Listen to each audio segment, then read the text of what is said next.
What's up mga homies? So, nandito na naman tayo sa Notorious Motorsports. So, bago ang lahat, papakilala ko po si Sir Paul, no? Yes. Sir Paul. Hello. So, Sir Paul, saan pa kayo galing, sir? Sa Malabon, sir. Malabon. Yeah. Okay. So, nabanggit ko sa akin kanina, nagpagawa na kayo ng exhaust sa ibang shop dati. Yes. So, ano nangyari? Medyo sumakit yung ulo ko dun sa naging effect ng tunog doon sa loob ng sasakyan. Although sa labas, pero may side effect. Nawala ng hatak. Nawalan ng hatak, especially. Umingay. At umingay, yes. Sobrang ingay. Okay. So, nagpunta si boss dito sa Notorious Motorsports para magkaroon ng hatak yung kotse niya. Mabawasan yung tunog. Tapos, syempre, gusto pa rin ni boss yung makatipid pa rin sa gasolina. Yes. Na at the same time, may tulin. So, anong pinagawa nyo ngayon, sir? Ngayon, sir, nagpagawa ko ng exhaust tsaka intake, no? Intake. So, para doon sa sinabi niyo performance. So, Okay. I hope na bumalik talaga yung performance. Bumalik yung hatak niya. Okay. So, mamaya, antayin natin kung ano magiging tunog nung pinagawa ni boss na, ano sir? Expander. Okay. All the way from? Malabon. Malabon. Okay, sir. Thank you.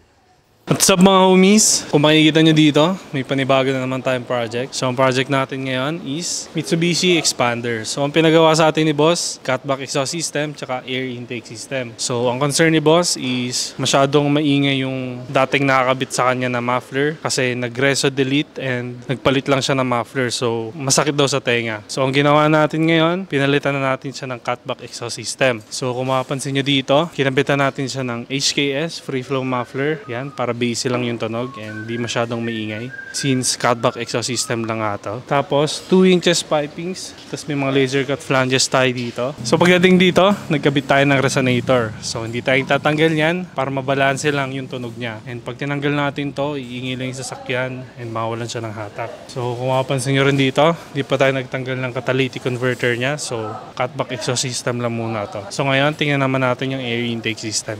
What's up mga homies? So ito yung kinabit natin na air intake system para dito sa Mitsubishi Expander. So pinalitan na natin siya ng 304 stainless, then nagkabit tayo ng K&N na filter. So ngayon, painggan na natin ang magiging tunog na ito.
What's up mga homies? Kasama natin ngayon si Sir Paul.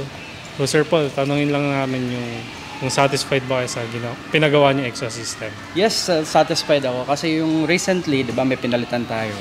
Is maingay pero masakit siya sa ulo. So ngayon, nakuha ko yung gustong-gusto kong tunog na hindi siya ganun kasakit sa ulo pero buong-buo yung tunog, no. So happy ako and pati doon sa performance na nilagay niya sa sasakyan ko. Grabe, excited akong magamit siya hanggang pauwi ngayon. Mukhang satisfied naman si Sir. Okay. Thank you po.